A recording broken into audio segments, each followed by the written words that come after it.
Merci, honorable président, pour l'octroi verbal. Honorable président, honorable membre du bureau, distingués collègues parlementaires. C'est un privilège solennel de prendre parole devant cette auguste assemblée pour cette joute oratoire qui nous interpelle. Chers collègues, avant de définir le rôle que doit jouer la jeunesse face aux périls qui menacent notre destin national, il nous faut d'abord nommer clairement ces menaces.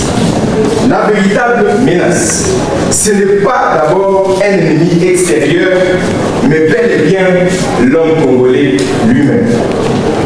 Surtout l'homme politique congolais. Notre pays chancelle sous le poids de la cupidité de ceux qui se disent leaders. Il ploie dans la vilité d'élites compromises jusqu'à la moelle épinière. Prête à tout pour des intérêts surtout partisans. La nation s'affaiblit devant l'incompétence criante de ses dirigeants. Le Congo est encore humilié par un moustique que nous n'arrivons pas à vaincre. Autant qu'il est saigné à blanc par les détournements non seulement des millions, mais également des milliards. Autant qu'il est saigné, justement, je suis en train de le dire, autant qu'il est saigné à blanc par les détournements des millions, des milliards bien évidemment, mais la plus véritable menace, chers collègues, c'est une jeunesse impréparée, naïve et surtout facilement manipulée. Honorable président, quand le père cesse d'être le père, alors ça révèle toute l'ampleur de la menace qui pèse sur notre avenir. Chers collègues, la solution n'est pas dans les compromis mous, ni dans le dialogue des façades. La solution, c'est une rupture radicale. Une révolution salutaire qui balaye les ombres de l'oligarchie et qui ouvre les portes à une nouvelle génération. Porteuse d'espérance. Voilà ce que nous attendons de l'opposition. Non pas des conciliabules pour se partager le gâteau, mais le courage de préparer le sursaut national. Et à ce propos, j'invite le président Martin Fayulu à me rencontrer pour en parler. Non pas dans la langue des promesses, mais dans celle de la vérité, de la vérité, de la vérité et encore de l'engagement. J'ai dit honorable président. Merci honorable dossier. Je suis président pour rencontrer l'honorable dossier et l'honorable Samantha Lisa se prépare. Oui, honorable exaucé, merci beaucoup. Merci, monsieur le président. Oui, honorable exaucé pointe du doigt la véritable la menace. La véritable menace, c'est l'homme politique congolais. Je ne dirais pas l'homme politique congolais, je dis c'est l'homme congolais. Vous avez des jeunes, vous avez dit que la jeunesse constitue 65% de la population congolaise. Dans les gouvernements, quelle est la proportion de la jeunesse? Vous avez évalué? Environ 60%. Voilà, c'est des jeunes. Qu'est-ce qu'ils font? Ils volent, ils pillent. Et ils sont incapables, incompétents. Mais je suis d'accord avec vous quand vous dites la plus redoutable des menaces, c'est la jeunesse impréparée. Ça, je suis totalement d'accord. C'est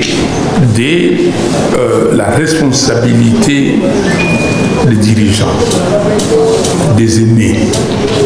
Mais la responsabilité, tout le monde prend cette responsabilité sur soi. Mais la responsabilité, c'est ceux qui dirigent le pays. Ceux qui ont dirigé le pays hier, ils sortent et ils critiquent.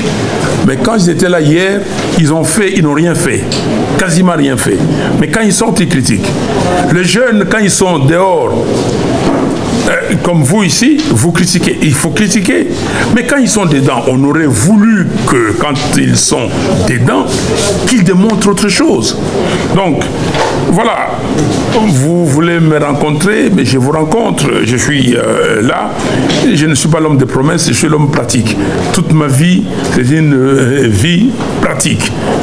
Ce que je vous raconte, moi, Fayoulou, être Fayoulou, ce que j'ai fait, étudier comme j'ai étudié, aller aux États-Unis comme je suis allé, et travailler jusque dans la première compagnie du monde qui s'appelle ExxonMobil. C'est à l'époque, ce n'est pas des promesses, ce n'est pas des racontars, c'est pratique. Donc j'ai une vie pratique, ce que j'ai fait, même quand j'étais à l'Assemblée provinciale de Kinshasa, quand j'étais à l'Assemblée nationale, c'est pratique. Et ce que j'ai fait dans la vie, c'est pratique. Donc, ce n'est pas des promesses, mais je suis totalement d'accord avec vous, honorable Exaucé, que le pays est saigné à blanc par les détournements, par les vols. Il faut arrêter. Il faut arrêter les mouvements. Et je vous ai dit hier, quand nous on a vu ça, on a essayé d'arrêter. Si Fayoulou était de la génération spontanée, comme ça, n'était pas jeune, et que je n'ai rien fait pendant ma jeunesse, que je n'ai pas marché, le 16 février que vous entendez, j'étais instrumental, nous étions instrumental, nous FDD à l'époque. Donc c'est concret. Voilà. Et vous dites, et je suis totalement d'accord avec vous, la solution, c'est une rupture radicale. Mais qui va faire cette rupture radicale? Vous posez les doigts quelqu'un à le faire, vous dites les partis. Non. Vous décidez que vous voulez une rupture radicale. Nous, à décider, nous, à la Mouka, nous disons que il faut une évolution positive. Il faut la démocratie. Il faut qu'il y ait des leaders capables, compétents, démocrates pour diriger ce pays, conscients des enjeux, conscients de la mission dévolue au Congo et de cet héritage de Lumumba, de cette vision de Lumumba, que le Congo sera demain le centre de rayonnement de l'Afrique tout entière. Que cela soit aux commandes du Congo pour arriver à matérialiser cette vision. Mais pour nous, nous pensons qu'en l'état actuel des choses, c'est le dialogue. Ce n'est pas le dialogue pour aller demander des postes. Si c'était le poste, on serait déjà ministre, premier ministre ou n'importe quoi. Mais c'est le dialogue, et comme vous l'avez dit, pour qu'on se dise des vérités. Et des vérités qu'on se dit ici. Pourquoi le Congo est là comme ça? Qui est la cause? Quelles sont les causes profondes de la crise actuelle? Et comment, ensemble, trouver des solutions pour mettre le Congo sur le rail? Vérité, et dans la vérité, vous avez la justice, réconciliation, on se réconcilie, et puis cohésion nationale, et on se dit comment regarder tous dans la même direction. Merci beaucoup. Merci, Monsieur le Président, pour ces éclaircissements. Honorable Samantha, pour son allocution. Et l'honorable Duarte se prépare.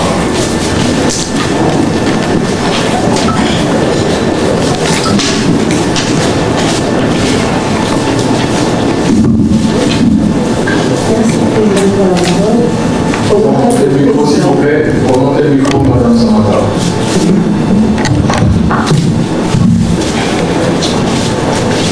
Honorable Président, honorable membre du bureau, chers collègues, l'honneur me choix de prendre la parole devant M. Fayoulou, qui a pu je rends hommage pour sa présence ici. Estimés camarades, dans les manifestes du Sangani, des décidés à la 9e page, au point 1, il est écrit de la même phrase: les lois de la République et la Constitution doivent être scrupuleusement observées, car la force est la loi. Honorable Président, alors que les sénateurs et députés de l'Union sacrée et lance le projet de changement de la Constitution. Ma question est simple. Monsieur le Président Fayoum, après avoir rencontré le Président, êtes-vous prêt à cautionner ces projets de changement de la Constitution? Je vous remercie. Merci, honorable Samantha. Monsieur le Président, pour rencontrer honorable Samantha.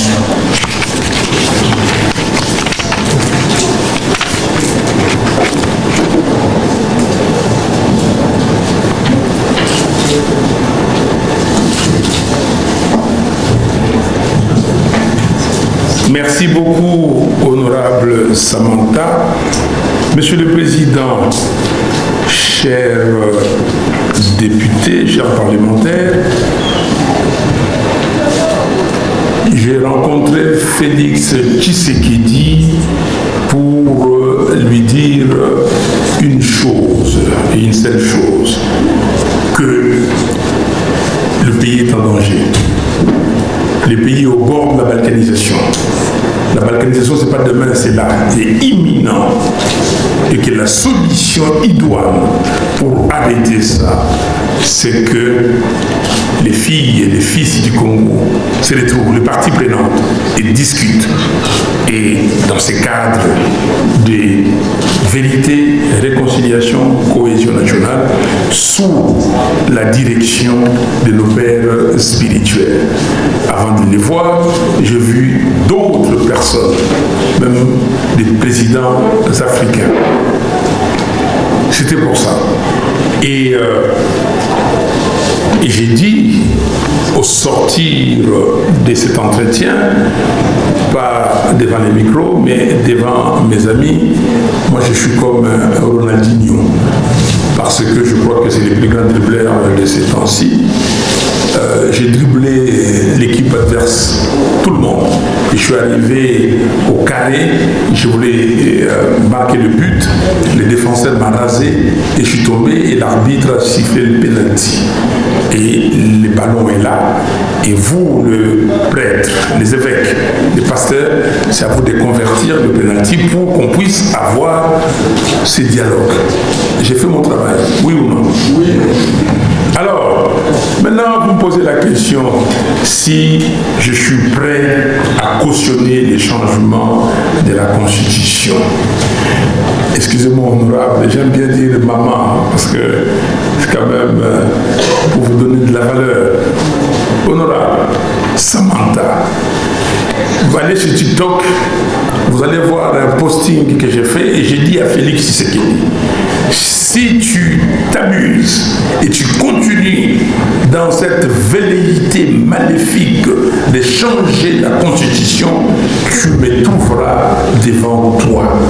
Il n'y aura pas de changement de Constitution dans ces pays-là maintenant. Plus tard, oui, parce que les mécanismes est prévu par la Constitution, mais pas changer d'une façon intempestive. Et j'ai demandé aux gens qui veulent le changement de la Constitution de me donner un seul article de cette Constitution, un seul article qui empêche ces gouvernements de gérer correctement les pays. De me donner un seul article qui demande aux gens qui volent de voler. De me donner un seul article, de me donner un seul article qui empêche l'armée d'être efficace et de combattre les gens qui attaquent les Congo. Mais non, honorable Samantha, non, je ne cautionnerai pas le changement de la Constitution. Il y a autre chose à faire. Si quelqu'un vient demeurer au pouvoir éternellement, qu'il sache d'abord qu'il est mortel. Et il ne pourra pas passer 150 ans, comme on a appris dernièrement en Chine, où les gens se disaient, est-ce qu'on peut vivre encore 150 ans? Non. Et ceux qui ont fait ça avant, ils sont partis. J'étais jeune homme et je me battais contre la dictature de Mobutu. Et je me disais, mais comment il est parti? Kabila est venu, les jeunes hommes. On s'est battu contre la dictature de Kabila. Kabila n'est pas là aujourd'hui. Tshisekedi partira. Celui qui viendra partira aussi. Merci beaucoup. Merci, Monsieur le Président. Je voulais signaler à l'assistance grâce au bons offices du président FMI, les choses sont rentrées à la normale, donc nous remercions. Ah bon? Et donc, je vous demanderai de faire la diffusion du lien pour que la jeunesse à travers le pays suive le message du président Fayou, parce que nous voulions que son intervention soit très suivie. Donc je vous prie à travers vos smartphones de taper par les étudiants et permettre à beaucoup d'autres jeunes qui ne sont pas dans ces salles de profiter de la sagesse d'une gerbe agitée de l'opposition et un leader qui parle à la jeunesse aujourd'hui. Honorable Duarte Perra pour son ambition. Honorable comment? Duarte. Merci, honorable président, de me donner l'occasion de l'exprimer en ce moment. Honorable président, honorable membre du bureau, chers collègues, avant de procéder à l'agencement de mes préoccupations, j'aimerais souligner la pertinente pensée de Nelson Mandela, qui soutient que l'unité nationale est la plus grande arme que nous puissions opposer à une difficulté. Sur ce, avec toute déférence, j'adresse la question au président Martin Fayulu.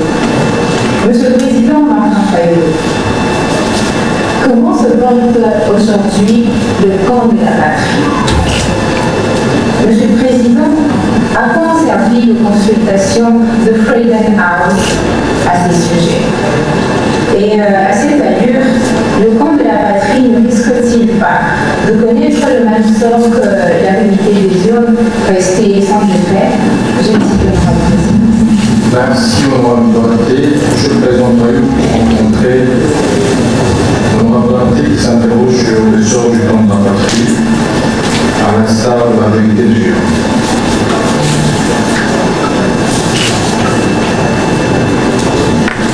Honorable Duarte, merci beaucoup pour vos questions et d'abord pour cette citation de cet illustre africain, personnage Nelson Mandela. Oui, l'unité nationale est la plus grande arme. Et c'est comme ça que je dis la cohésion nationale. Monsieur le Président, la cohésion nationale, c'est ça qu'il nous faut. Oublions nos divergences. Et de plus, ce qui me fait mal, quand vous voyez les Congolais, les Congolaises, de tous bords, quand ils se rencontrent, des bisous, même si c'était l'idée de l'opposition, de la résistance, du pouvoir, quelle hypocrisie. Mais là, pour le pays, qu'est-ce que vous faites? Non, je suis totalement d'accord et merci d'avoir, rappelé cette citation de Nelson Mandela. Alors, comment se présentent les camps de la patrie? Vous avez vu, après les consultations de Freedom House, les camps de la patrie, comme j'avais dit, ce n'est pas un camp où il y a des gens qui viennent contre les autres.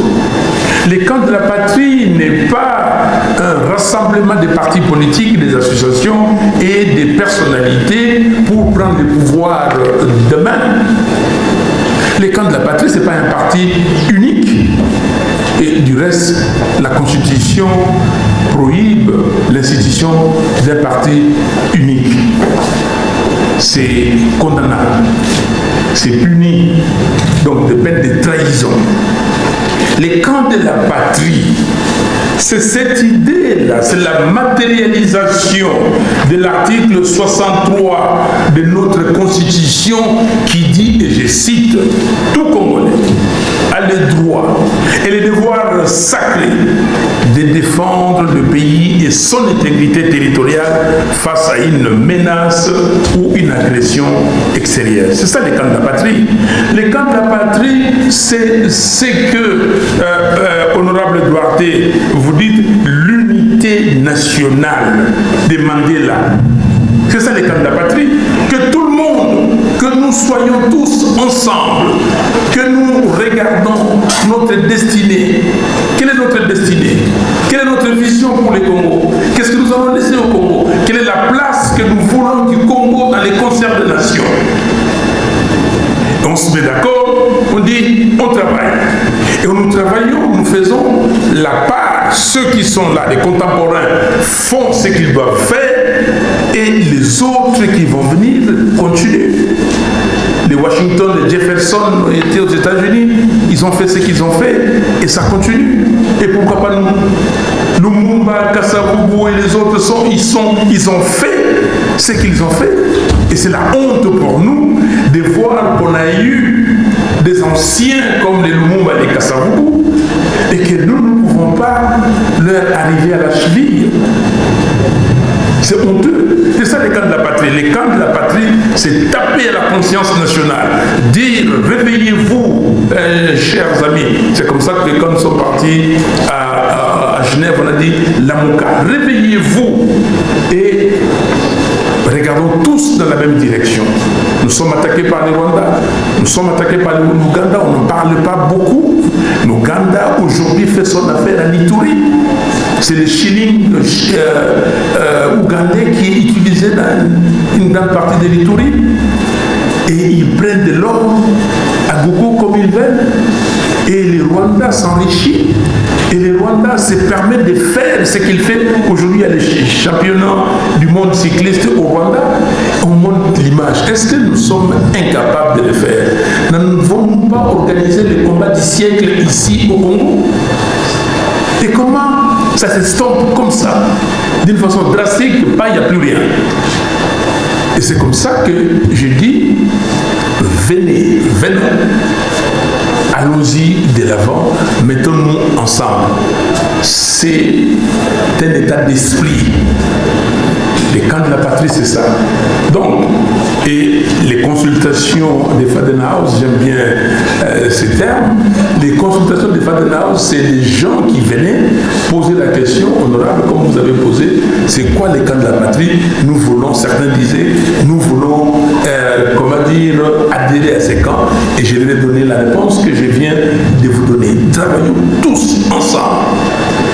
Et ces camps de la patrie, j'ai prononcé les mots quand, au sortir de l'entretien avec Félix Tshisekedi, quand les journalistes m'ont tendu les micros, je dis, est-ce que vous vous rendez compte des gens qui dorment à la belle étoile, de la partie est de notre pays, des gens qui n'ont pas de logis, des gens qui se sont déplacés, des gens qui meurent jour et nuit. Et nous sommes ici, nous sommes en train de nous prélasser et de discuter des sexes des anges.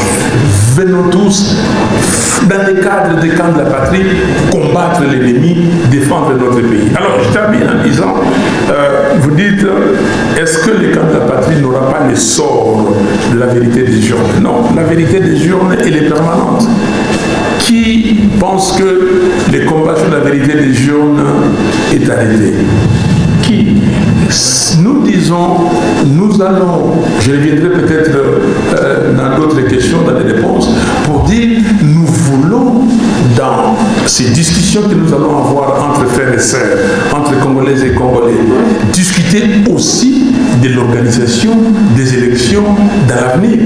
Tant qu'il n'y aura pas la vérité des urnes, tant qu'il n'y aura pas une femme ou un homme choisi par les Congolaises et les Congolais qui présidera les affaires du Congo, chers amis, il y aura cette crise de légitimité. Nous sommes dans la crise de légitimité. Quelqu'un parle, les gens disent non, il faut arrêter la crise de légitimité et on l'arrêtera avec la vérité des urnes. Merci beaucoup. Merci, M. le Président, pour ces précisions. Je vais inviter l'honorable Fiston pour son ambition et l'honorable Michel Sekoba.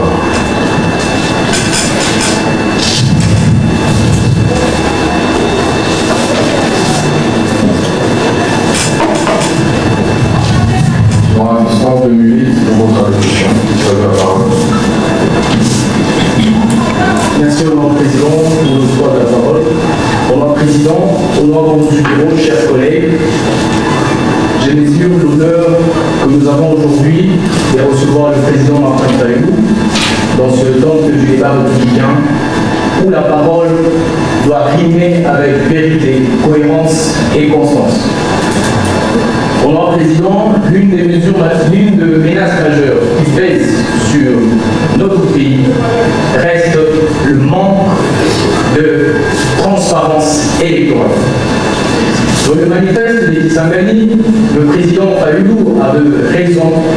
placer la légitimité du pouvoir comme premier prérequis. Mais venons-en au fait, honorable président. En 2018, le président Martin Fayulu se présentait comme le champion de la vérité de Dieu, clamant haut et fort que sa victoire à l'élection présidentielle lui avait été volée. Le peuple s'est levé alors derrière lui, croyant à sa constance et à sa cohérence. Chers collègues, en 2023, c'est lui qui se fait appeler le soldat du peuple, a d'abord refusé de participer aux élections, dénonçant d'avance une mascarade électorale. Le mot d'ordre ayant été donné, aucun membre de la MOUCA n'a déposé sa candidature. Mais contre toute attente, et à la dernière minute, il revient sur sa décision, participe à l'élection présidentielle qui va par la suite qualifier des simulacres d'élection. Comment expliquer cette évolution de position? Et que doit en comprendre la jeunesse que nous sommes sur le plan de la constance politique? Chers collègues, en 2025, le même soldat du peuple rencontre celui qui l'accuse depuis 7 ans des présidents illégitimes. Il y a même un membre de la MOUCA qui qualifie le président Tshisekedi des receleurs du pouvoir des Fayulu. Je disais que 7 ans plus tard, il rencontre celui qui qualifie depuis 7 ans de président illégitime. C'est lui qui l'accuse d'avoir volé sa victoire et d'avoir organisé les simulacres d'élection. Alors le peuple est en droit de se demander où est la constance? Où est passée la vérité des yeux? Président Martin Fayulu, quels devons-nous, jeunes engagés dans la culture démocratique, comprendre de ces gestes? Est-ce un tournant stratégique ou un signe d'apaisement national? Beaucoup de Congolais continuent d'interpréter les votes référents à 360 degrés comme une capitulation, pire encore comme une transaction politique, car jugeant la plupart de vos actes comme légitimement ce même pouvoir que vous combattez hier. Alors, Président Martin Fayulu, que répondez-vous à ceux qui disent que vous avez trahi vos propres combats? Que répondez-vous à ceux qui disent que vous avez vendu la vérité des urnes contre quelques promesses? Que répondez-vous au peuple qui, en 2018, croyait en vous, voyait en vous un opposant constant, et qui, en 2025, voit un homme qui se contredit et qui donne du crédit à ceux qui l'accusent depuis 7 ans d'illégitimité? Enfin, aujourd'hui, dans un contexte de confusion idéologique et d'instabilité politique, les jeunes ont besoin des repères clairs. Comment pouvez-vous rassurer cette jeunesse quant à la cohérence de votre ligne politique et la direction de votre combat? Honorable Président, honorable du bureau, c'est par ici que je voudrais chuter.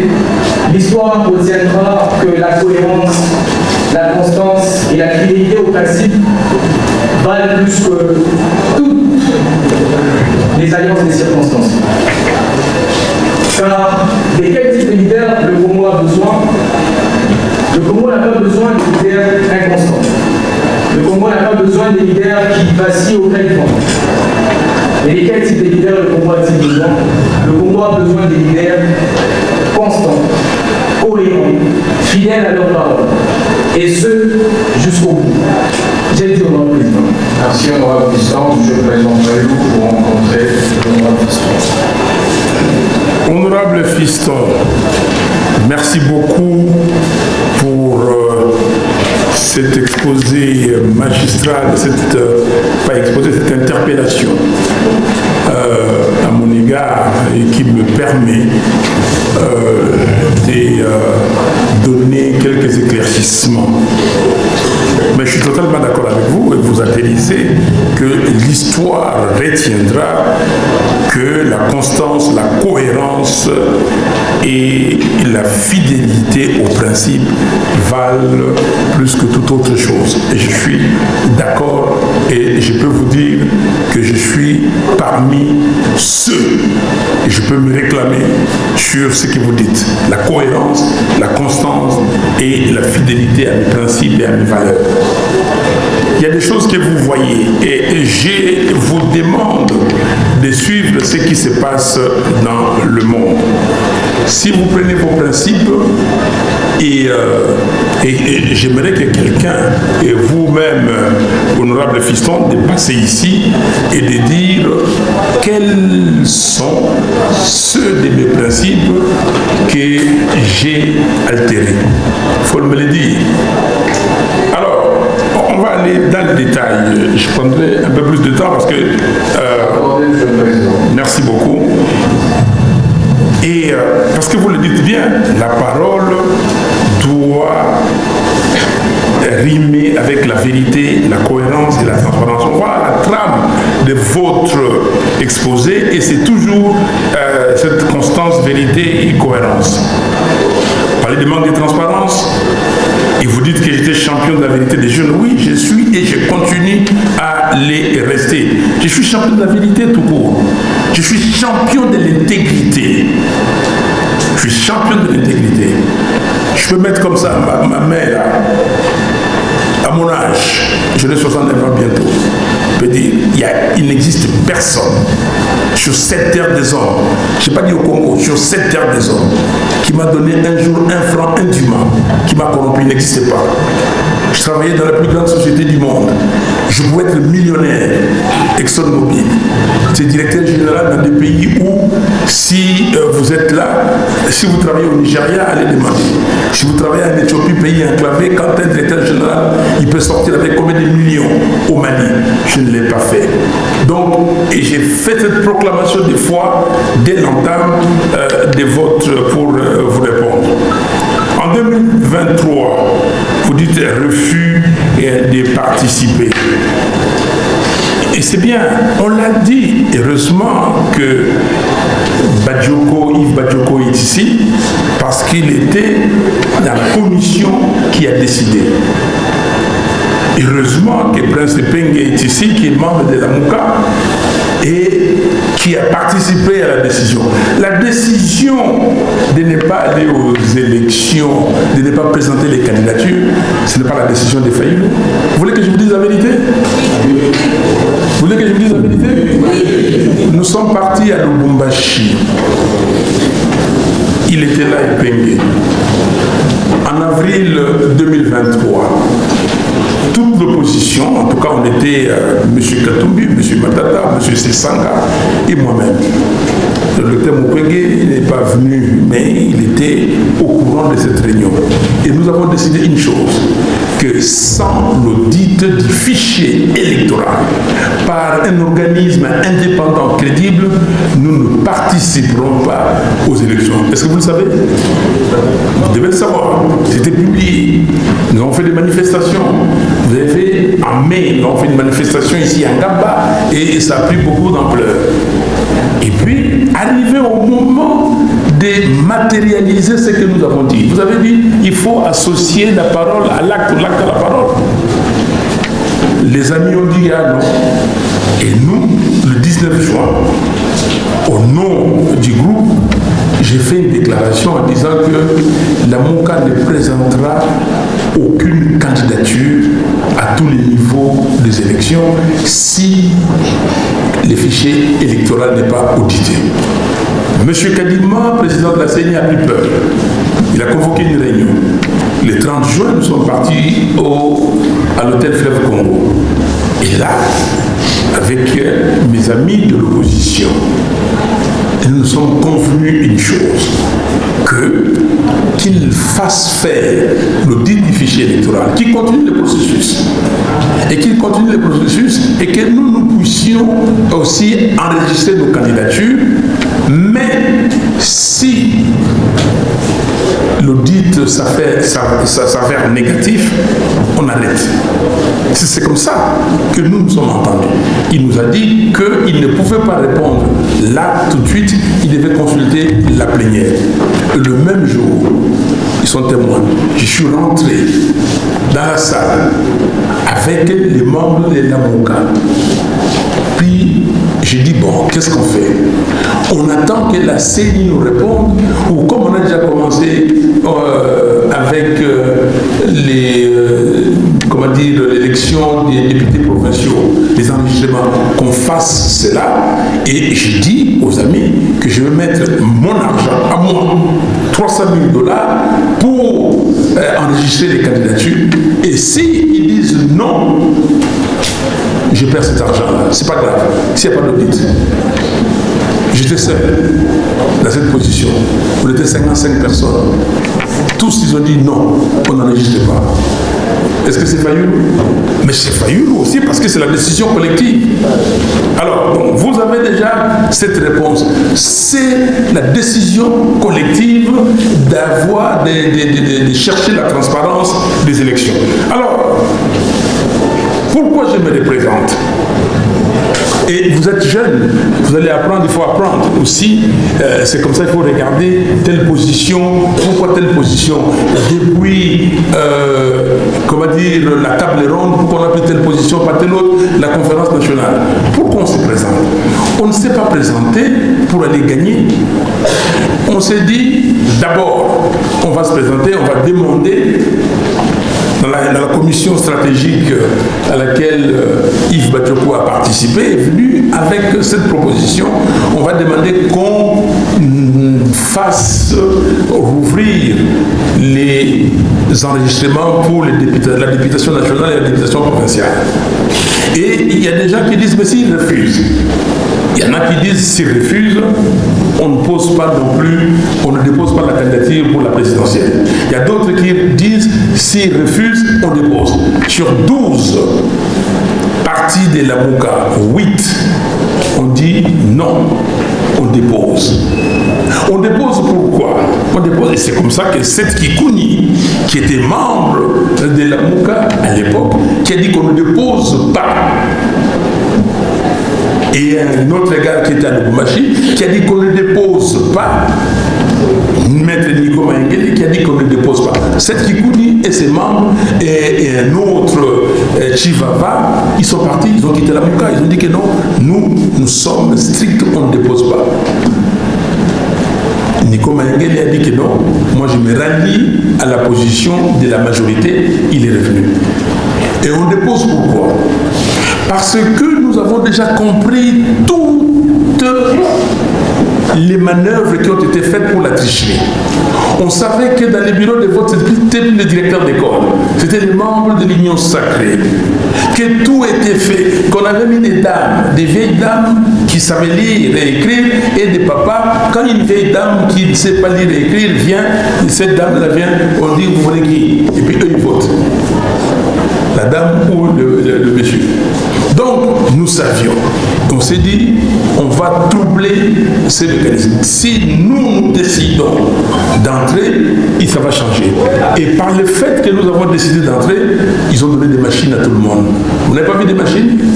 Et ces machines ont discrédité cette élection. Et ils se sont dit que non, même si on donne des machines, faisons les élections en plusieurs jours. La loi dit c'est en 10 heures, en une journée. Et donc, c'était fait à dessein. Et c'est la stratégie. Et si vous ne connaissez pas la stratégie, vous le voyez de loin, vous dites qu'on change. Sinon, Félix serait aujourd'hui élu dans la tricherie là, mais que personne n'aurait vu la tricherie et il serait légitime. Et tout le monde entier a vu que ce n'était pas légitime. Donc vous avez compris pourquoi nous l'avons fait à dessein. Nous sommes partis parce qu'il s'était dit déjà, ah oui, il a parlé de vérité des urnes. Là, on va lui démontrer, on va lui donner 6 députés. C'était déjà calculé. On va lui donner 6% à la présidentielle. On le savait. Et si vous faites la politique ou même dans la vie tout court, il faut vous renseigner, il faut avoir l'information. Donc, alors, vous posez des questions. Donc, comment expliquer ça? Je viens de vous expliquer. Que doit comprendre la jeunesse? La jeunesse doit comprendre qu'elle ne doit pas être comme des moutons de panure. Aller comme ça. Et je vous ai parlé d'avoir des think tanks. Je vous ai parlé de vous former, de vous informer. Tout ça. La jeunesse doit comprendre que la vie, ce n'est pas une équation à un inconnu. Ou quand j'étais à l'école primaire, quand on me disait -1 plus 1, je disais c'est impossible. Mais quelqu'un me dit non, mais quand vous allez arriver au cycle d'orientation, vous saurez que c'est possible. Et après, j'ai commencé à faire des équations plus compliquées. Après, je suis allé dans les intégrales. Après, j'ai fait la topologie avec boule ouverte, boule fermée. Après, la vie, c'est comme ça, c'est l'étape, c'est complexe. Et si vous ne voulez pas saisir cette complexité et pour arriver à savoir ce qu'il faut, et vous ne saurez pas faire des choses correctement. Vous continuez, honorable fiston. Vous dites à 2025, 7 ans plus tard, vous rencontrez Félix Tshisekedi. Mais vous voulez que je considère Félix Tshisekedi comme mon ennemi? Je vous ai déjà dit, j'étais en 2020,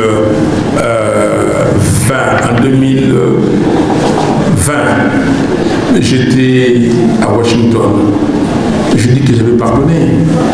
Je vais dire que si un chrétien a 2 valeurs, la première c'est l'amour et la deuxième c'est le pardon. Et que j'avais pardonné à tout le monde, y compris Nanga, y compris Kabila. J'ai pardonné. Quand j'ai dit que si Kabila quitte Goma, je vais le rencontrer. Comment vous trouvez ça? Donc il y a encore un problème de manque de constance. Il y a simplement volonté de chercher la solution pour le pays. Je ne peux pas. Vous pouvez croire ce que vous croyez, mais je ne serai pas intimidé parce que je sais qui je suis. Et ce qui compte pour moi, c'est la solution. Si on vous dit, cher honorable fiston, que Nelson Mandela, quand il était à Robben Island, et je suis allé à Robben Island 2 fois, bon, quand Nelson Mandela était à Robben Island, qu'il avait déjà quitté Robben Island quelques mois avant, plusieurs mois auparavant, qu'il négociait, qu'il discutait avec Declerc. Vous allez dire qu'il a changé de cap? Je vous pose la question, honorable. Est-ce qu'il a changé de cap ou il cherchait la solution pour son pays? Et encore que des jeunes gens qui ont 20 ans, 22 ans aujourd'hui, il y en a qui critiquent Mandela. Mais Mandela fait sa part. Mais c'est à eux de faire leur part. Si l'ANC perd en électorat, est-ce que c'est la faute de Mandela? Il a fait sa part. Donc, chers amis, plus tard, si je rencontre Félix Tshisekedi, c'est pour lui dire nous avons besoin de la cohésion nationale, nous avons besoin de dialogue, il faut le dialogue. Ce n'était pas pour autre chose. Et vous allez plus loin. Et vous allez plus loin. Est-ce que c'est un tournant stratégique ou apaisement, capitulation, changement des caps, où vous avez vendu la vérité des urnes, vous êtes un homme qui s'est contredit? Non. Les gens qui se croient que, et je l'ai dit à tout le monde, j'étais à l'Assemblée nationale, j'ai dit si quelqu'un m'a donné de l'argent à Liban, qui se présente. J'ai entendu que, oui, Félix Tshisekedi m'a donné 5 millions de dollars.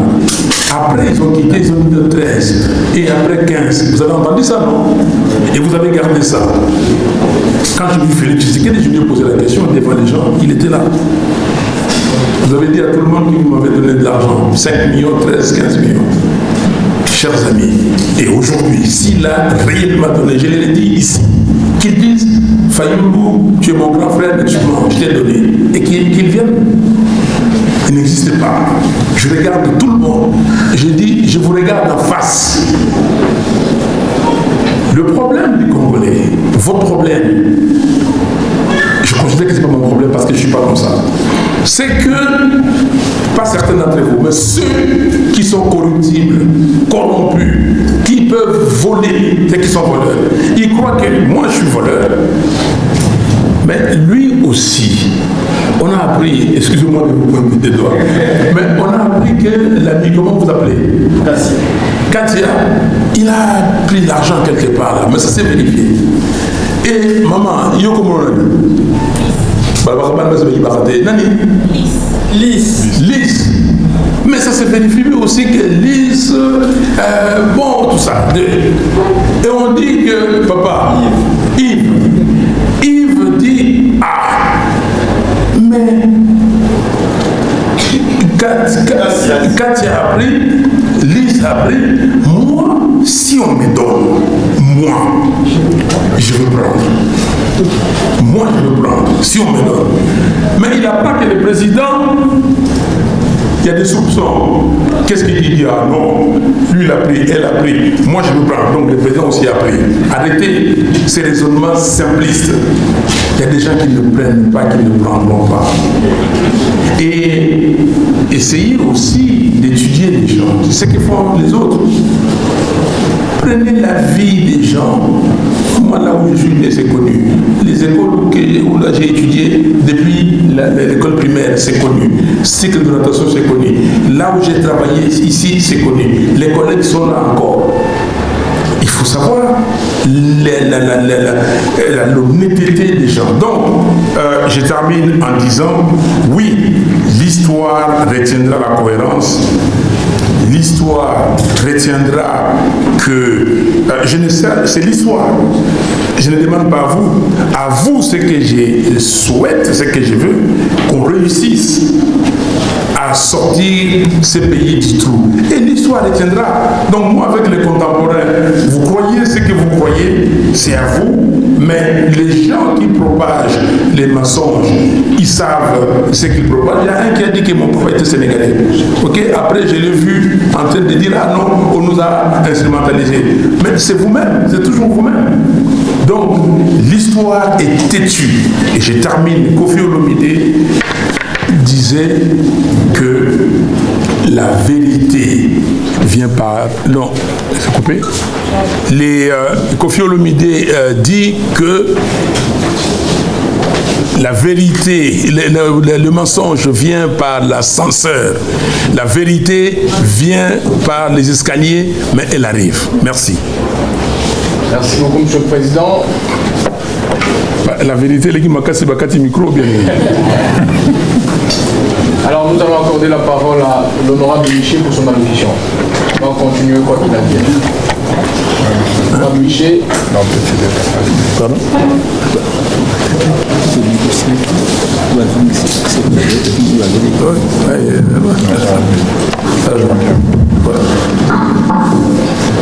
Honorable Miché. Merci beaucoup, honorable Miché.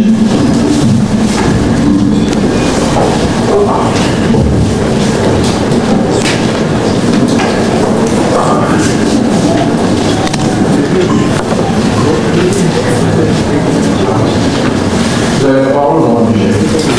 Merci, Monsieur le Président, pour le droit du verbe. C'est avec un sentiment patriotique que je prends parole par des verbes. Par des verbes, lui. Par des verbes. Ah bon, ok. Merci.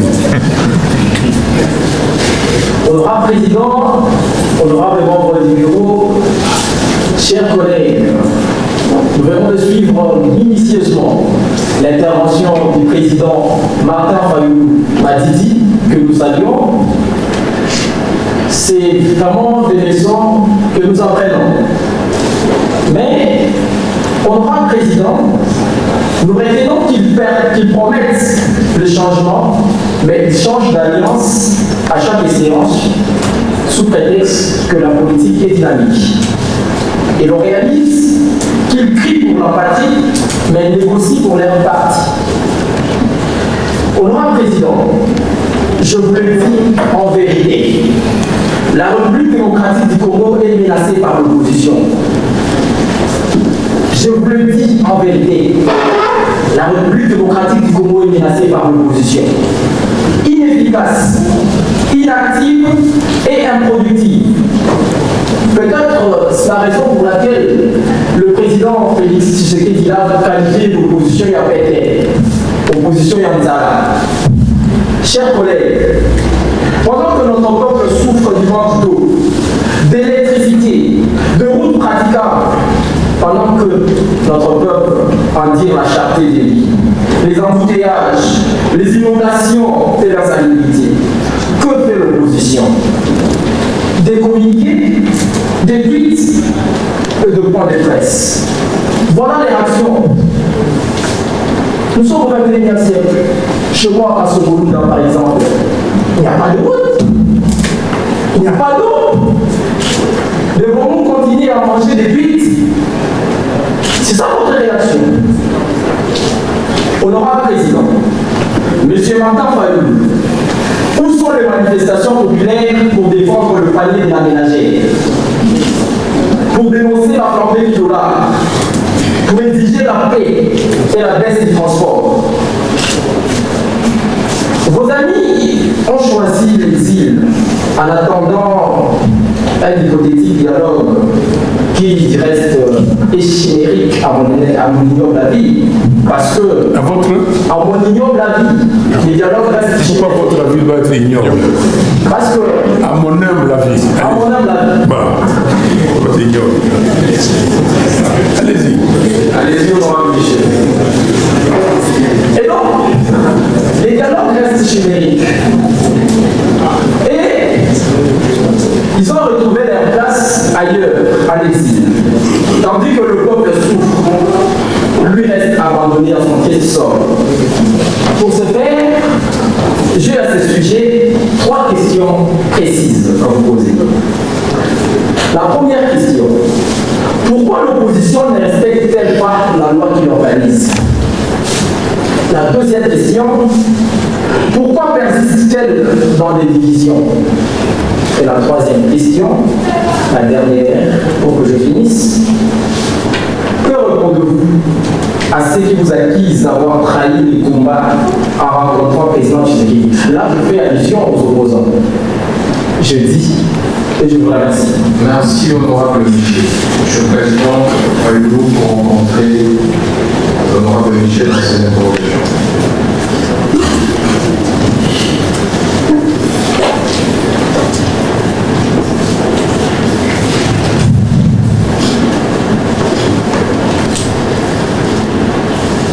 Alors, honorable Michel, vous avez une expression assez particulière. Bon, voilà, mais il faut faire quand même attention à la sémantique, parce que la Lingala, depuis Timongo, la campagne, le bio, Bamama, Bazali, donc il faut faire très attention. Il faut faire très attention. Alors, vous parlez des changements, mais vous changez vous-même. Et que j'ai négocié pour mon parti. Monsieur le Président, honorable parlementaire, honorable Michel, si j'ai négocié pour mon parti, ces messieurs ici, il n'y a pas de dames, et c'est les ministres aujourd'hui, oui ou non? On les a consultés. Et si moi j'avais dit oui, allez-y, tout ça, les coupables comme ça, on peut s'en aller. C'est les députés. Donc, s'il vous plaît, soyez circonspects. N'essayez pas d'ameuter ou d'amuser la galerie. C'est très dangereux. Vous êtes parlementaire, vous êtes étudiant, et vous devez savoir ce que vous dites. Dites les choses sensées. Et vous savez, le mensonge, je dis encore, le mensonge, ça va très vite. Et ce monde aime des choses comme ça. La vérité est très difficile, mais ça arrive toujours. Et vous, et c'est comme ça que vous êtes étudiant, c'est comme ça que vous êtes l'élite, c'est ça qui vous permet, donc cet élitisme, cette connaissance que vous acquérez, ces discussions ici, d'aller à la maison des parents ou les voisins qui n'ont pas votre niveau, c'est vous éclairer les amis. Et c'est comme ça qu'on dit d'organiser des forums, des rencontres dans les quartiers pour éclairer. C'est comme ça que le monde s'est développé ailleurs. Donc, Je négociais avec personne. Si je devais être ministre, je devais l'être déjà à l'âge de 35 ans. Il y a 47 ans. Ils sont là, ils m'ont proposé. J'étais à la conférence nationale souveraine. On a payé les perdièmes. Je n'ai pas touché les perdièmes. J'avais quel âge? Je n'avais pas les niveaux de revenus que j'ai aujourd'hui. J'ai été député ici, on a dit que les mandats étaient terminés, on a dit 1 an. Et 1 an après, on nous payait. J'ai pris l'argent de l'État, j'ai remis à la caisse de l'État. Honorable Miché, vous n'êtes pas au courant de ça? Vous n'êtes pas au courant que j'ai remis l'argent au trésor public? Vous êtes au courant? Non, si vous n'êtes pas au courant, on vous dit, j'ai remis l'argent de l'État et ça, personne ne m'a demandé. Je pouvais faire comme tout le monde. J'étais député là, à l'Assemblée nationale. Les députés prenaient l'argent tel. Mais le président de l'Assemblée nationale, les questeurs ou la questeur, qu'un disent, un jour, Fayoulou a équipé la Kinsouki à Zimbabwe. Qu'un disent? Cher ami, ne vous mettez pas dans les lieux communs comme tout citoyen qui parle sans vérifier ce qu'il dit, sans avoir de sous-bassement, de support de ce qu'il dit. J'ai négocié pour mon parti, c'est extrêmement grave. C'est extrêmement grave. C'est pour ça même les jeunes du parti disent ah non, ben voilà, lui, il a des problèmes. Avec nos 10 millions, mais il était là. 10 millions de dollars. Alors, la RDC est menacée par l'opposition. Non, la RDC est menacée par vous, par des propos irresponsables. La RDC est menacée, pas par vous tous ici, par ces genres de propos.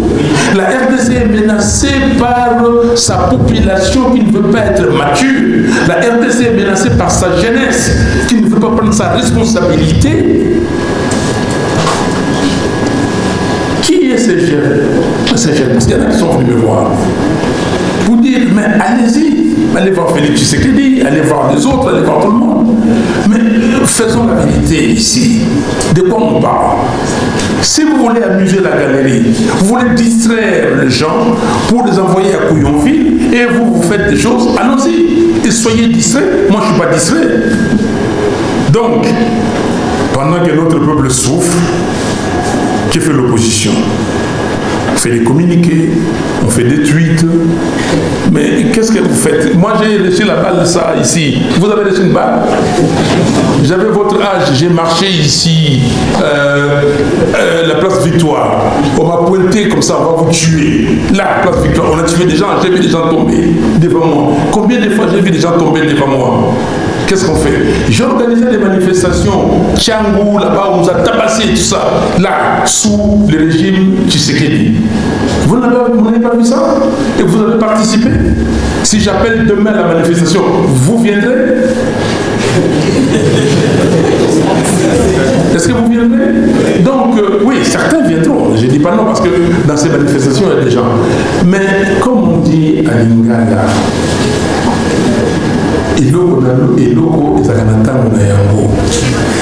ok? Vous ne devez pas avoir la même stratégie ou les mêmes stratégies. Il faut adapter des stratégies par rapport à l'évolution. Regardez, mais que dirait le français des Gilets jaunes? Que dirait le français des Gilets jaunes? Vous allez dire, mais pourquoi vous n'allez plus? Vous avez échoué. Est-ce qu'ils ont échoué?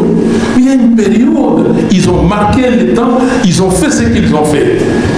Que direz-vous? Qu'est-ce que vous, honorable Michel, qu'est-ce que vous allez dire des Américains, des démocrates qui sont au Parlement là-bas et de ce que Trump fait aujourd'hui aux États-Unis? Ils ne sont pas capables. Soyons circonspects. Alors, vous continuez. À Kasongolunda, il n'y a pas d'eau. Donc c'est moi qui dois aller mettre de l'eau à Kasongolunda. C'est l'opposition qui doit aller mettre de l'eau à Kasongolunda. Je me plains ici, vous dites des tweets. J'étais à l'aéroport de Njili jusqu'à chez moi 6 heures. Oui, j'ai fait un tweet pour dire que ça va. Mais ce ne sont pas des tweets gratuits ou comme ça. Et je propose la solution. Même si petit à petit commence à appliquer, j'ai dit, voilà la solution pour arrêter les embouteillages ici. Même pas arrêter, mais les diminuer. Ok? 1. Discipliner les automobilistes. Parce que les automobilistes sont les plus indisciplinés.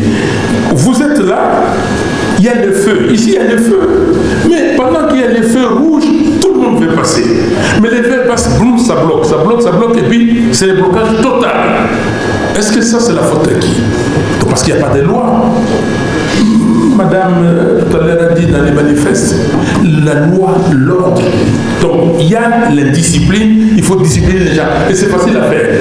2, mettez des feux rouges dans les grands carrefours. Je vois maintenant qu'on a mis beaucoup de feux rouges. Mais il faut mettre des policiers pour surveiller et faire des contraventions. La ville de Paris vit presque des contraventions. La ville de Washington vit des contraventions. Si vous commencez à dire aux gens, voilà, vous avez mal conduit, mettez la voiture là et vous payez, sinon on prend votre voiture, on l'envoie à la fourrière. Et vous allez voir, ça va changer. Et 3, commencez à réparer les nids-poules. Il faut les boucher et faire des artères, d'autres artères. Ils sont en train de faire la rocade. Une très bonne chose. Ouvrez Kulumba pour aller jusqu'à l'aéroport, à partir de Kingabwa. C'est ça, il y a des solutions. Et je l'ai dit, ce n'est pas que je fais des tweets pour faire des tweets, chers amis. Mais je ne suis pas au pouvoir. Comment, avec quel argent? Vous voulez que Naïba Mbongo, Nasala Nakele Nakasongolo, les gens dégoûtés m'ont dit, ah non, vous faites ce mal-là ici. Et les gens, je vais le faire comment? Toute personne, à moins que ce soit par solidarité, solidarité bien limitée, qui donne de l'argent comme ça gratuitement aux gens, ça veut dire que c'est un voleur. Ok? Parce qu'il a volé l'argent de l'État. Et vous ne savez pas ce que moi j'ai fait. Je paye comment dire, les études de certains étudiants, j'interviens, mais c'est ma solidarité, c'est nous est réclamé. Alors, cher honorable Miché, donc je vous dis que changer le leadership. Il y a 18 défis ici. Je vais rappeler ça à la fin. Et si vous, honorable Michel, vous avez les manifestes de Kisangani? Non, je lui donne. Donnez ça à honorable Michel. Qui lise les manifestes de Kisangani, il comprendra. Honorable Michel, je vais prendre le manifeste. Voilà, lisez et comme venez me voir pour me dire ce que vous avez compris. Et nous avons les 18 défis là. Il faut les affronter un à un pour que le Congo soit ce pays que nous va rêver. Mais pour les affronter, il faut des gens capables, des gens compétents, il faut des gens responsables. Je termine en disant, parce que vous avez dit pourquoi l'opposition ne respecte pas la loi qui régit l'opposition. Elle est où cette loi? Qui respecte quoi dans ces pays? Qui respecte quoi? Alors vous êtes... vous dites que les autres ont trouvé leur place dans l'exil et les dialogues restent chimériques. Où sont les manifestations populaires? Que répondez-vous à ceux qui vous accusent d'avoir trahi l'opposition? Je n'ai pas trahi l'opposition. Je n'ai pas trahi l'opposition. Je termine en disant ceci. Je prends une minute. Je suis les moteurs. Je suis celui qui, depuis 1990, a fait en sorte que l'opposition soit unie. Depuis l'Union sacrée. Je vous ai parlé de l'Union sacrée quand les Mouz et les Léo ont créé. L'IDPS n'était pas là. C'est moi qui suis parti convaincre Etienne Tshisekedi à ce que l'IDPS entre à l'Union sacrée. Les gens ont dit, heureusement que vérité va se côté. Même si les gens ne veulent pas, il y a des témoins. La Mouka, le rassemblement, Etienne Tshisekedi a reposé sur moi. Ok? La dynamique de l'opposition, la dynamique Etienne Tshisekedi, président. Vous êtes jeune, vous le connaissez? Renseignez-vous. Qui a créé ça? Ou qui était à la base? Les gens parlent aujourd'hui. nous sommes partis à Genève. Nous avons dit, celui qui va sortir le candidat commun, nous acceptons. Si ce n'est pas moi, j'accepte. Et vous avez vu ce qui s'est passé. Bon, maintenant, je demande, je suis allé voir Tshisekedi. Voulez-vous que je vous dise pourquoi je suis allé voir Tshisekedi? Oui. Le parti est décidé. Après l'élection, d'après nos statuts, nous devons faire ce que nous appelons le Conseil national. On fait le Conseil national du 1er au 5 mars 2024. Et ce Conseil national a pris 10 résolutions et des recommandations. Hier, d'ailleurs, on était au bureau pour regarder comment nous avons implémenté les recommandations. 10 résolutions. La résolution numéro 6 a dit ceci. Le Conseil national pris instamment le bureau national dont je suis président à ne ménager aucun effort pour contacter nos pères spirituels afin d'organiser les dialogues entre les parties prenantes sur le thème vérité, réconciliation, cohésion nationale. Point. Il ne s'agit pas de partage des pouvoirs, ainsi de suite. Et j'ai pris mon bâton de pèlerin, j'ai vu les prêtres, les évêques, les pasteurs, j'ai vu tout le monde. Alors, voulez-vous? Si, et heureusement, donc ça j'ai dit au commun des mortels qui ne comprend pas, et heureusement, le président et son bureau ont décidé qu'on se voit. Donc, j'ai exécuté cela et j'ai pris mon bateau de pèlerin, je suis allé jusqu'au Togo, je suis allé dans d'autres pays, je suis allé partout. Et j'ai dit aux gens, mais vous êtes là, monsieur Nanga, pourquoi vous faites tuer les Congolais? Monsieur Kabila, quel est le problème? Rappelez-vous de ce que ce pays vous a donné. Venez, monsieur Tshisekedi, sous vous, sous nous contemporains ici, ce pays va être balkanisé. Qu'est-ce que nos enfants vont dire? Qu'est-ce que nos petits-enfants vont dire? Ils vont porter nos noms que nos propres. À ce niveau-là. Donc, c'est ça que je fais. Et chers amis, il y a beaucoup de cohérence et ceux qui vont venir après, je leur demande d'essayer, parce qu'on a mis les 13 valeurs de l'ECD ici, et les principes que je proclame partout, que quelqu'un me donne un seul principe, une seule valeur que moi j'ai bafoué. Merci, Monsieur le Président. Merci beaucoup, Monsieur le Président, pour ces éclaircissements. J'espère que, à travers vos interventions, les malentendus sont dissipés. Nous vous remercions donc pour cet exercice. Nous invitons l'honorable Lys pour son allocution et l'honorable Dias pour prendre aussi la parole.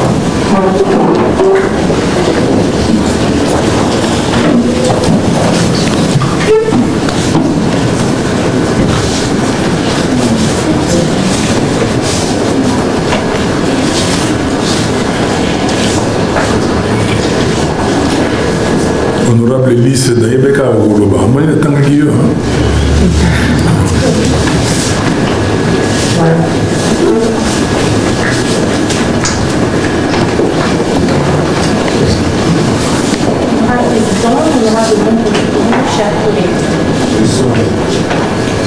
Le son, approchez le micro s'il vous plaît.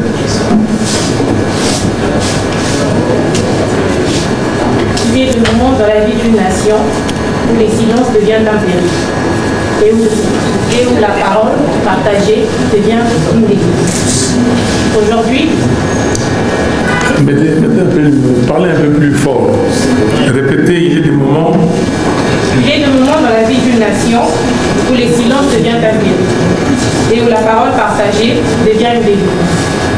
Aujourd'hui, notre destin collectif se trouve à la croisée de chemin. Et la seule boussole capable de nous orienter reste le dialogue intercongolais. Un dialogue qui n'est pas un signe de faiblesse, mais bien un acte de grandeur. Dans ce processus, la jeunesse congolaise ne peut être spectatrice. Elle doit être l'étincelle qui éclaire la voie, la sève qui nourrit l'arbre de la réconciliation. Car, comme le dit un proverbe aujourd'hui, celui qui veut aller vite marche seul. Celui qui veut aller loin marche avec les autres. Chers collègues, je tiens à rappeler que le président Fayou a eu l'initiative de rencontrer le chef de l'État, Félix Tshisekedi, afin d'encourager la réception de pères spirituels de la SENCO et de l'ECC. Le porteur du projet d'un pacte social qui pourrait devenir le socle d'une paix durable. Ma question est donc claire et solennelle. Après cette démarche, où en sommes-nous aujourd'hui? Et, Monsieur le Président Fayou, quelles actes concrets avez-vous menés afin que ce dialogue tant espéré par le peuple congolais arrête d'être un horizon lointain, mais qu'il devienne une réalité vivante? Car, chers collègues, notre peuple n'attend plus de discours. Il attend du bon là où il y a du mur, et il attend une séquence de paix là où la haine a fait des décisions. J'ai dit président. Merci, honorable ministre. Monsieur le Président, pour rencontrer l'honorable ministre. Monsieur le Président, j'avais voulu applaudir l'honorable Elise. Elle a parlé peu, comme quand j'étais à l'école, en 4e année primaire, on avait un livre qui disait peu, mais bien. Vous, dans votre scolarité, vous n'avez pas eu ça. Mais elle a tout dit. Elle a tout dit. Et elle dit que notre destin, c'est parce que c'est de ça qu'il s'agit, notre destin collectif se trouve à la croisée des chemins. Et dans cette croisée des chemins, la solution, c'est le dialogue. Qui dit mieux? Et elle dit, celui qui veut aller plus loin, marche avec les autres. Vous entendez? L'unité de Mandela que l'honorable Samantha, non, c'est Duarte, l'honorable Duarte avait parlé. Qui veut aller loin marche avec les autres. Et c'est ce que nous disons, la cohésion nationale. Les autres, c'est les Congolaises et les Congolais, nous tous. Nous devons regarder dans la même direction parce que le pays est attaqué. Il n'y a pas autre chose. Je n'ai pas beaucoup de commentaires à faire. Tout ce que vous avez dit, ça suffit, mais je réponds à la question. Après cette démarche que vous avez louée, et je me suis dit, il faut aller voir Félix. Évidemment, il y a des gens qui ont insulté, qui ont critiqué, qui m'ont traité de tous les noms, mais il y en a beaucoup qui ont applaudi. Mais je constate qu'il y a plus de gens qui ont applaudi que ceux qui ont condamné. Et après cette démarche, où en êtes-vous aujourd'hui? Je vous ai dit que j'étais Ronaldinho, j'ai dribblé toute l'équipe adverse, je suis resté face au gardien, j'ai été rasé et penalty. J'ai demandé aux évêques et aux pasteurs de concrétiser. Mais ce que j'ai appris, nous tous, vous avez appris, ils nous ont envoyé une feuille de route qui est déjà élaborée. Une feuille de route avec 8 points, parce que nous, décidé la MOCA, nous avons dit il faut le dialogue. Il faut le dialogue, pour nous, c'était 6 points, très clairement. Ces points sont 1. Comment recouvrer l'intégrité territoriale de notre pays? Et là-dedans, nous devons parler de l'armée et des groupes armés et tout. 2. La gouvernance. Comment arrêter la gabegie financière, l'enrichissement illicite, les trains de vie élevés de l'État? 3. Les droits humains. Comment arrêter les exactions ici des droits, les violations systématiques des droits humains? 4. Les réformes électorales. Quelles sont les réformes électorales nécessaires à faire, y compris la loi électorale, les fichiers électoraux? Quelles sont ces réformes pour qu'en 2028, nous ayons des élections transparentes, crédibles et apaisées? 5. Comment vivre pacifiquement, en harmonie avec les pays voisins. Comment donc la coexistence pacifique? 6. Enfin, nous avons dit, est-ce que ce n'est pas le moment de voir tous les accords que nous avons signés, toutes les résolutions que nous avons eues depuis 1960, regardez la trame, où est-ce que nous sommes et voir la cohérence. Il faut qu'une commission s'occupe de ça. Voilà ce que nous avons dit. Et tout ça, vous ne pouvez pas être seul. Vous n'êtes pas seul Congolais. Les Congos n'appartiennent pas à un individu, pas à votre famille. Les Congos appartiennent à tous qui sont ici. Ceux qui sont morts, ils nous sont laissés les Congos. Mais ceux qui vont venir demain, après-demain. Donc c'est ça les Congos. C'est que là où nous sommes aujourd'hui, nous attendons que M. Félix Tshisekedi signe l'ordonnance convoquant les dialogues. C'est à lui, c'est vous, le jeune. Si vous êtes convaincu, comme vous, honorable Lys, convaincu que c'est la solution aussi, les gens aussi sont responsables. Parce qu'après, les gens qui vont aller, les jeunes seront là, parce que vous dites vous-même que nous voulons y être. Vous y serez. Mais soyez effectifs. Et donc, quand nous irons là-bas, comme quand nous sommes allés à la conférence du Centre international, les gens parlent aujourd'hui. Nous avons fait la conférence du Centre international. Ça produit quoi? Ça produit l'accord de la Saint-Sylvestre, vous le savez. Et cet accord était mauvais. Pourquoi on n'a pas appliqué? Si M. Kabila n'avait pas torpillé cet accord, est-ce qu'on serait là aujourd'hui? Non, soyons sérieux. Vous souriez. Je vois que... Est-ce qu'on serait là aujourd'hui? Si M. Nanga, quand nous sommes allés aux élections, déjà, n'avait pas fabriqué des chiffres, il avait donné les vrais chiffres. Vous serez là aujourd'hui? Si déjà en 2006, on avait proclamé les vrais résultats de la présidentielle, on serait là aujourd'hui? Tout ça, c'est nous. Ce n'est pas le problème du dialogue. C'est nous. Le dialogue peut être là.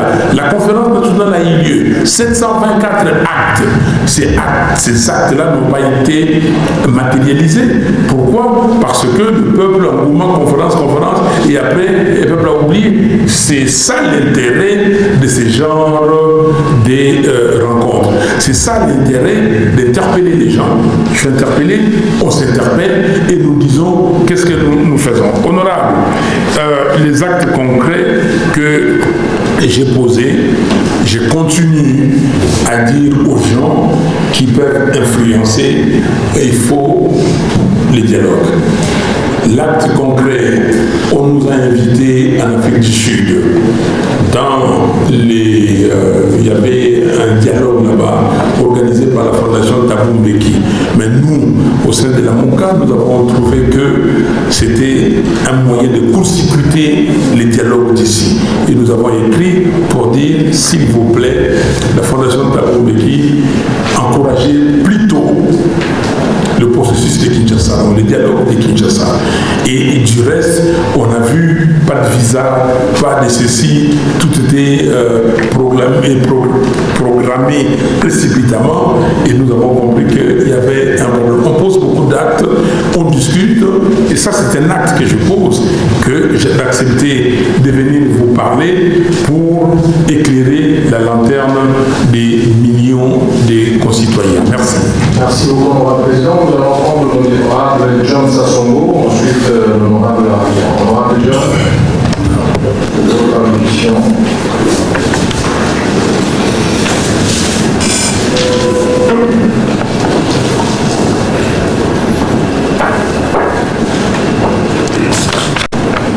Une minute 30 secondes parce que nous sommes en train de tendre la fin.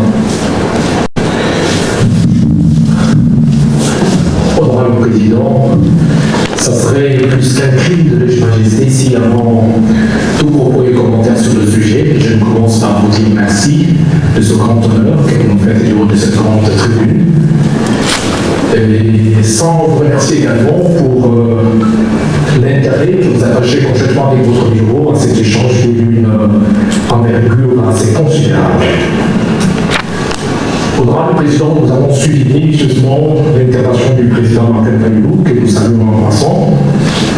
Et il est important, Honorable Président, de soulever ici qu'à l'ère où notre pays est dans une sorte de guerre hybride, Honorable Président, mêlant bien évidemment l'infiltration militaire et ce brouillage politique, il est notre responsabilité. Je trouve qu'il est d'ailleurs l'occasion nous est en tant que parlementaires de profiter de cette occasion pour soulever des préoccupations légitimes en adressant bien évidemment certaines questions d'éclaircissement à ceux qui sont censés nous apporter plus d'éclaircissement, en l'occurrence le président Martin Fayulu. Allez-y, droit au honorable.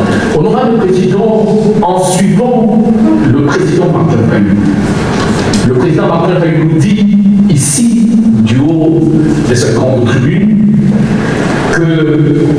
qu'en avril, ils étaient partis à Monacha avec d'autres opposants, honorable président, pour contester la tenue des élections tout simplement parce qu'ils exigeaient l'audit du fichier électoral. La question que je pose, c'est de savoir, honorable président, en 2018, il y a eu l'audit du fichier électoral. Pourquoi le président Martin Fayulu a-t-il contesté l'élection du président Félix? Si pour lui, l'audit du fichier électoral crédibilise le processus électoral. Il est venu, honorable président, en disant que sa rencontre avec le président Tshisekedi s'inscrivait bien évidemment dans le sens de l'interpeller que le pays est en danger de balkanisation. Ça, c'est intéressant. Et je suis parfaitement d'accord avec lui sur cette question. Mais ce que je ne comprends pas, honorable président, c'est comment le président Fayulu peut-il signer un communiqué conjoint avec Joseph Kabila? Honorable président, je parle de Joseph Kabila, non seulement celui qui est accusé publiquement par le président Tshisekedi comme complice de rebelles de AFC 23.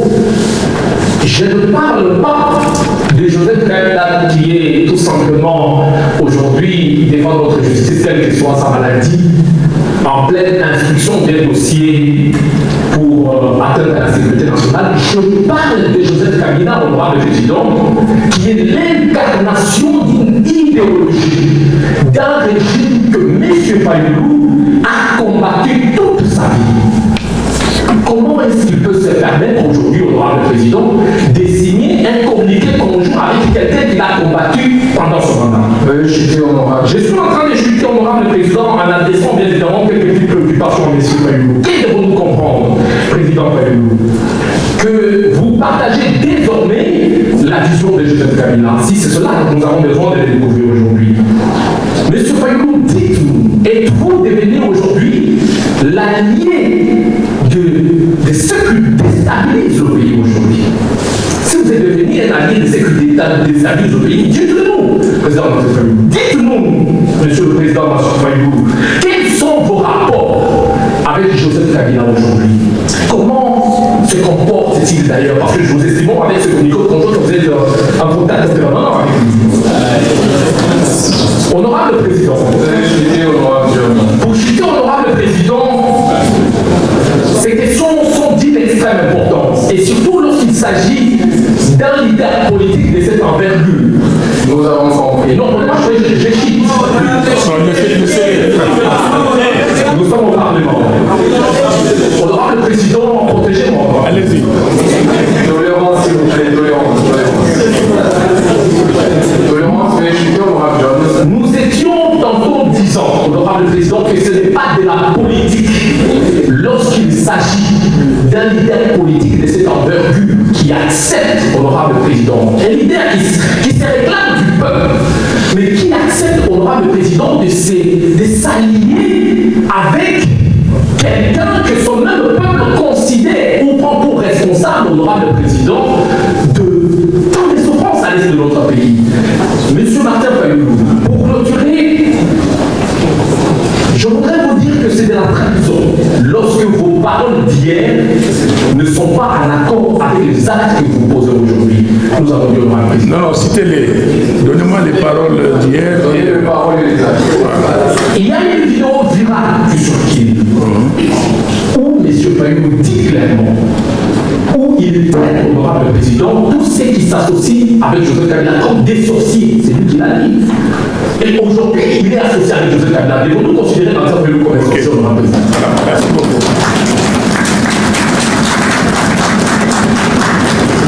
Merci beaucoup, honorable John Kassongo, monsieur le président, honorable député, je commence par là.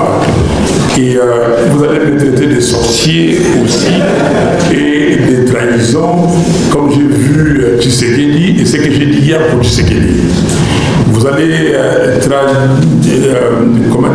traiter Tshisekedi de trahir le pays quand il a reçu Kagame ici au stade de Martyrs et il a fait chanter aux gens Yona Niwoya Kagame.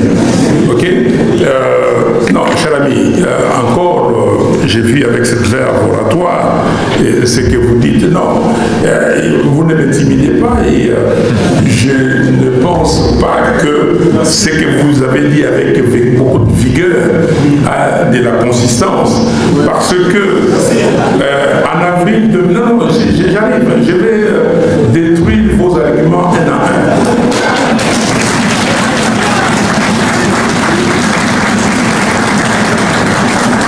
En avril 2023, nous avons dit avec les autres amis de l'opposition, c'est une condition sine qua non. Il faut l'audit du fichier électoral pour qu'on sache les nombres d'électeurs, qui est électeur, qui ne l'est pas, et dans chaque province, combien d'électeurs il y a. On n'a pas eu. Et vous dites, mais pourquoi en 2018, il y a eu audit et vous avez contesté les résultats? Mais on ne vous a pas dit qu'on a contesté les résultats parce qu'on a fabriqué les résultats. Cher honorable, avec votre niveau intellectuel, on vous dit que les résultats Fayulu a gagné avec 69,11%. Si vous voulez venir chez moi demain, je vais vous monter les procès-verbaux. Ok? Et on a mis les procès-verbaux à la tête. Vous voyez, il y a des vidéos. On a déposé à la Cour constitutionnelle. Et vous dites, pourquoi avez-vous contesté? On a contesté parce qu'on a dit que ce n'était pas la vérité des urnes qui était traduite dans ces résultats. Soyons sérieux. Pour vous parler, pour parler. Donc, il y a une logique implacable. Nous avons, pour avoir cet audit du fichier électoral, vous savez ce qu'on a fait? Tous les groupes, l'UDPS, l'Union pour la Nation, donc l'UNC, l'UNC de Vital Kamere, l'MLC, nous-mêmes la dynamique de l'opposition, et puis ensemble, à l'époque, on a donné chacun, en 2018, ça ne s'appelait pas ensemble, ça s'appelait le G7, avait donné chacun un délégué qui est venu chez moi. C'est moi qui dirigeais tous ces délégués pour participer à l'audit. Et nous avons découvert en 2018 que le fichier électoral contenait des doublons et contenait des fictifs.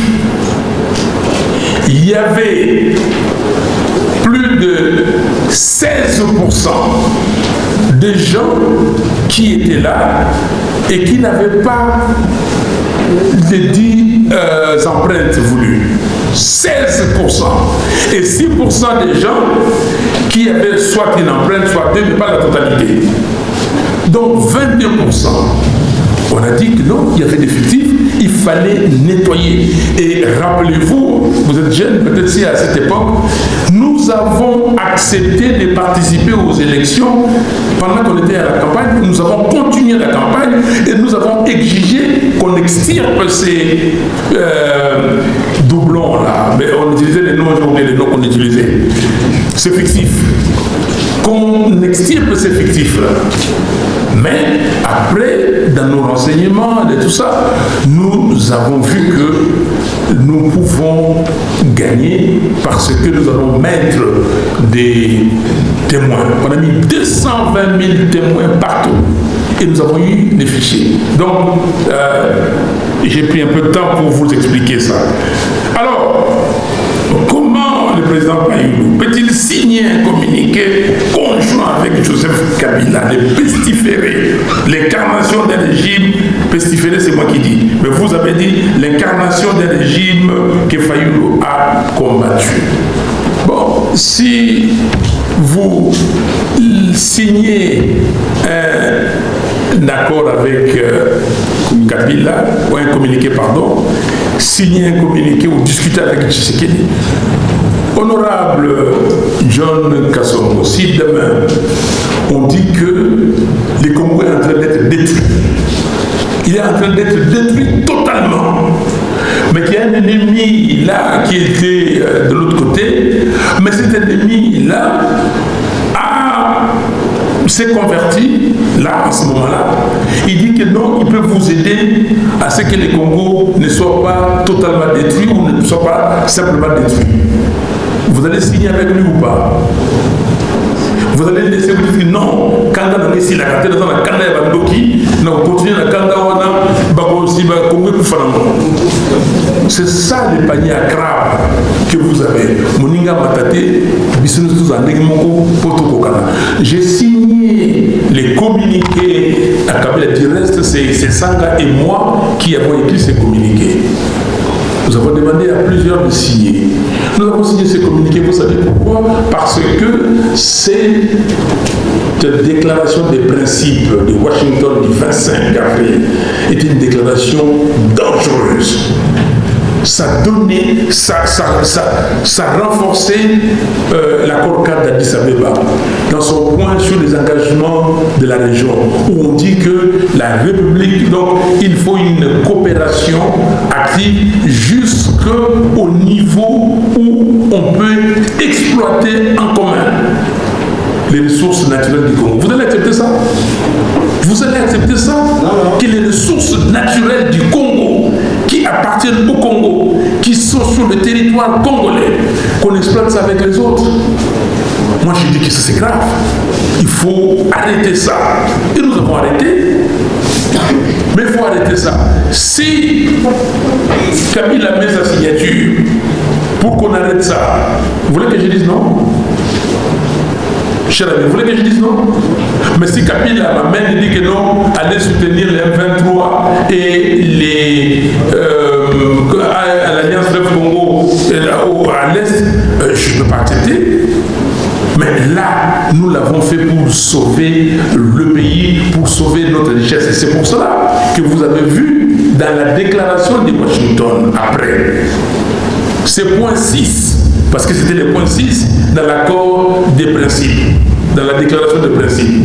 Ce point 6-là a été mis à l'écart. C'est ça qu'on parle maintenant, qu'on devait le faire après. Et vous voyez maintenant, quand on dit qu'on signe pas de Ruzizi 1, Ruzizi 2, vous ne suivez pas. Suivez, parce que nous disons que oui, nous pouvons faire des joint ventures, nous pouvons faire des choses avec les Burundi, l'Ouganda et le Rwanda, la Tanzanie.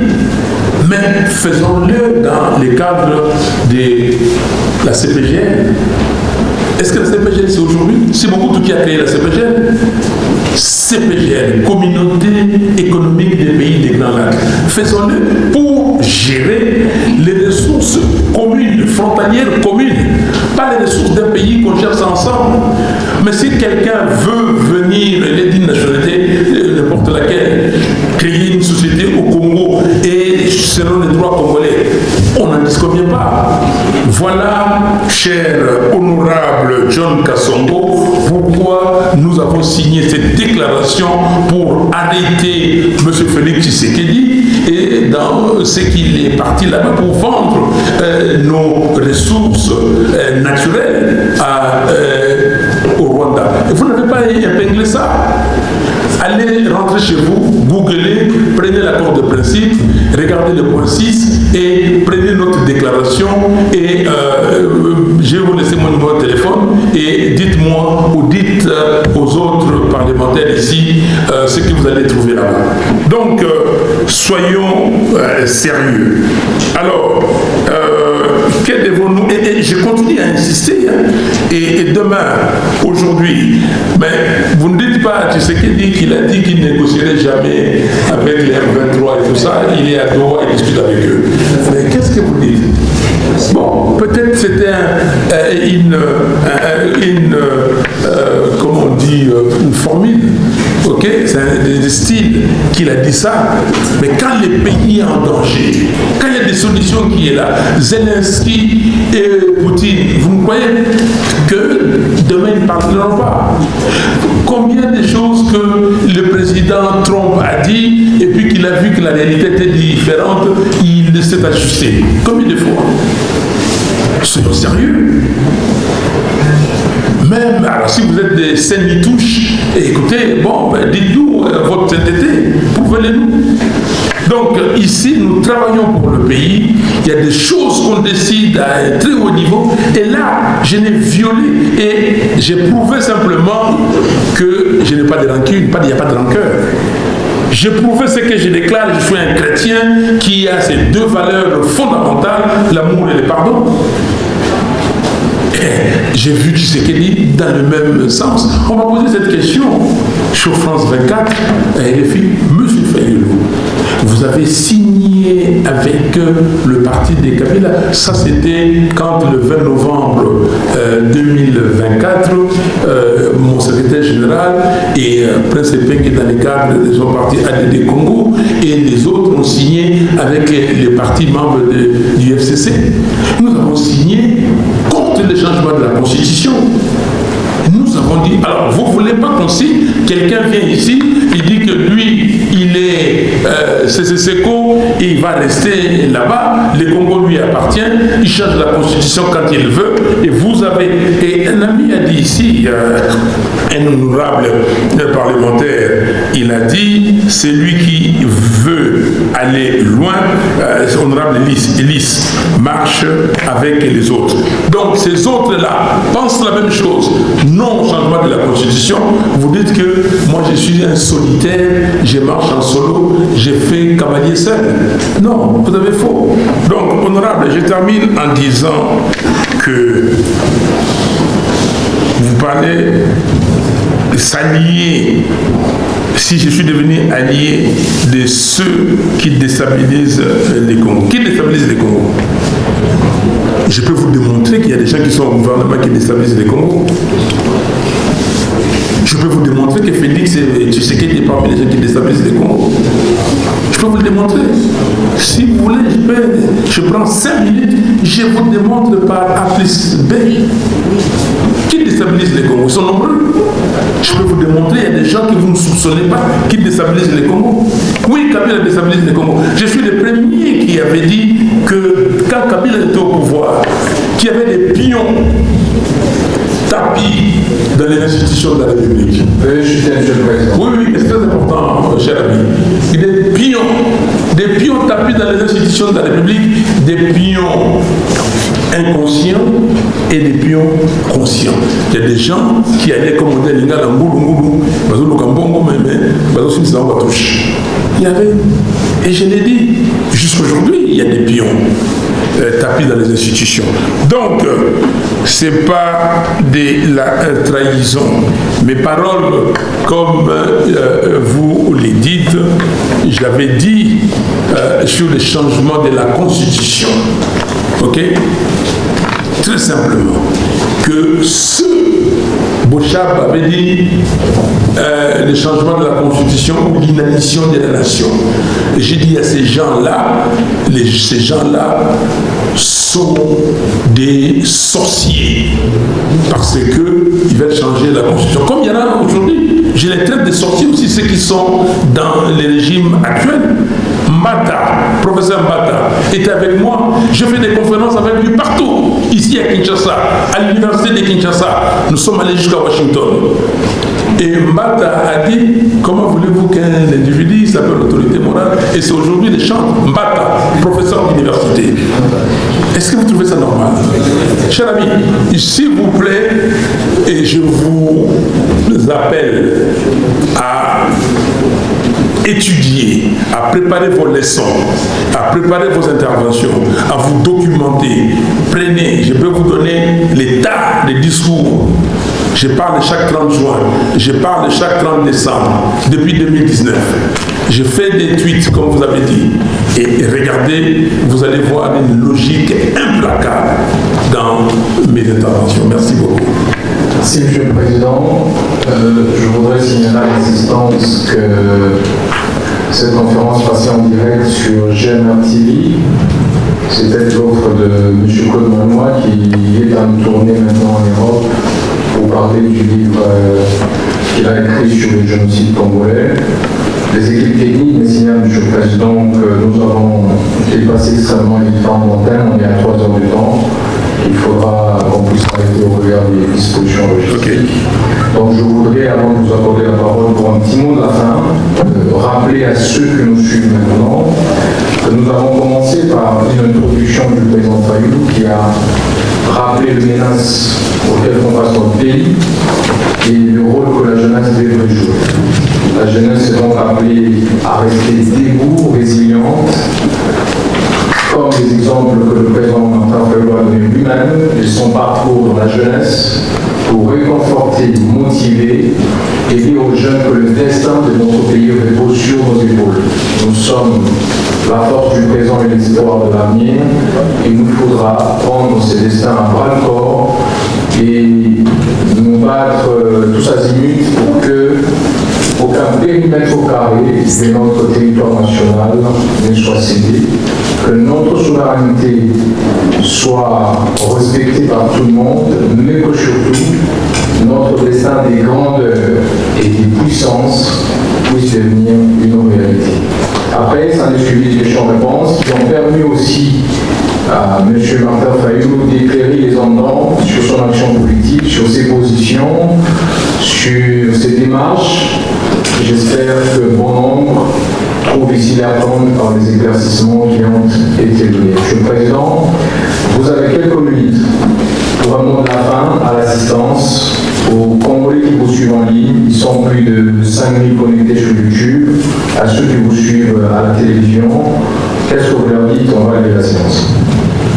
Monsieur le Président, Messieurs, Mesdames, membres du bureau, Messieurs, Mesdames les parlementaires, je vous remercie beaucoup.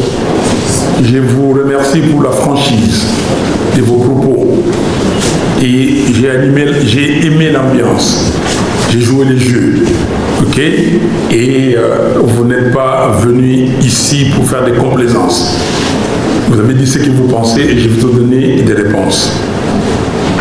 Oui, il est vrai que le destin national est menacé, comme j'avais dit au début. Le destin est menacé, pas condamné. Et je l'ai dit et je le répète, le Congo, notre pays, a déjà connu des phases de renaissance. On doit renaître. Mais ces phases de renaissance ont toujours été portées par des jeunes que vous êtes. Je vous demande, par rapport à tout ce que nous venons de dire ici, de faire votre introspection et de dire, de voir ce que vous pouvez faire. Je vous ai dit beaucoup de choses. Vous devez vous lever. Cette génération doit faire en sorte que ces pays ne soient pas balkanisés. Cette génération doit faire en sorte que les violations systématiques des droits de l'homme s'arrêtent. Cette génération, la vôtre, doit faire en sorte que les enrichissements illicites soient bannis, que la gouvernance soit intègre. Cette génération doit travailler, doit lever la voix. Je termine en disant que la jeunesse congolaise ne doit pas attendre l'avenir. C'est une répétition. Elle doit forger l'avenir. Aujourd'hui, elle doit forger l'avenir avec courage, lucidité et engagement. Et la jeunesse ne doit pas écouter les racontars, non vérifiées. La jeunesse doit être le porte-étendard de la vérité, des choses qui feront que notre pays aille de l'avant. La jeunesse doit chercher des solutions qu'il faut pour le pays.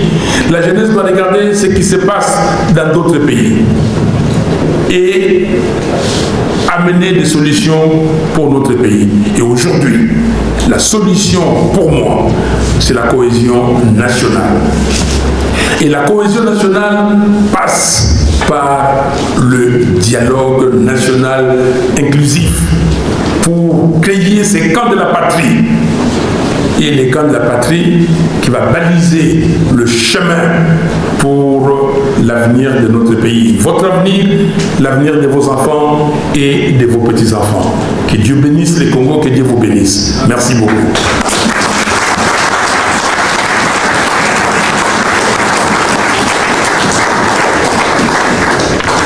Merci, Monsieur le Président. Plus rien n'étant à l'ordre du jour, la première idée, je veux remettre la parole au secrétaire général du Parlement des étudiants pour les orientations de clôture. Monsieur Lulin, à vous la parole.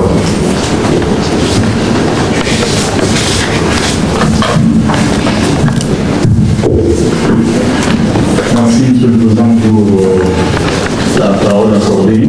Nous sommes tous à la fin. Alors, je vais demander au moins à tout le monde de se tenir debout pour l'hymne national avant de commencer cette arme.